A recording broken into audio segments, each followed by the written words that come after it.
Colombia condemns categorically the events that occurred in the early morning of the 3rd of January in Venezuela, where we saw multiple explosions and air activity over Caracas and other areas of the country as part of a military attack carried out by the United States, which included bombings of civilian and military infrastructure, creating panic amongst the population. All of this represents clear violations of the sovereignty, political independence, and the territorial integrity of Venezuela. The assault against the leader of Venezuela, compounded by the deaths of dozens of Venezuelan and Cuban citizens, in the eyes of many, has become a harbinger of a turn back to the era of lawlessness and U.S. domination by force, chaos, and lawlessness, which continues to afflict dozens of states in various regions of the world. On January the 3rd, the United States blatantly launched large-scale military strikes against Venezuela, forcibly seized Venezuelan President Nicolás Maduro and his wife, and took them out of the country. It claimed that it will run Venezuela and even didn't rule out launching a second round of military operations on an even larger scale.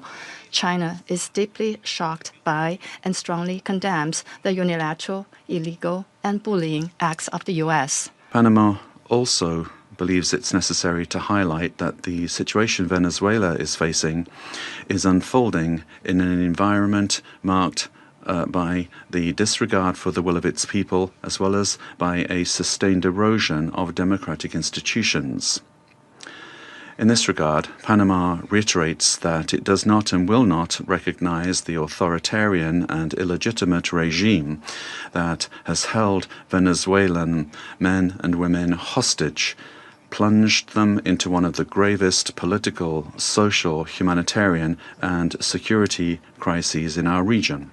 Extreme levels of poverty, violent repression, and failing basic services.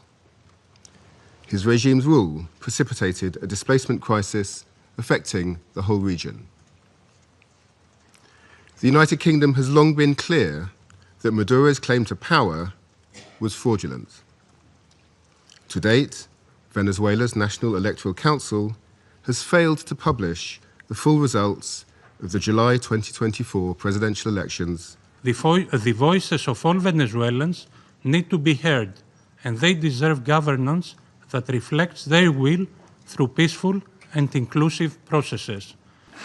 The bombings on Venezuelan territory and the capture of its president cross an unacceptable line. These acts constitute a very serious affront to the sovereignty of Venezuela and set an extremely dangerous precedent for the entire international community. In view of the events of January 3rd, Mexico reaffirms its willingness to support any effort at facilitating dialogue, mediation, or providing assistance that promotes peace in the region. We would also urgently call for the release of all political prisoners that are still in the prisons of that country, and we reiterate that a return to democratic institutions in Venezuela and the possibility for the legitimately elected authorities to resume their functions are fundamental steps for stability in the region.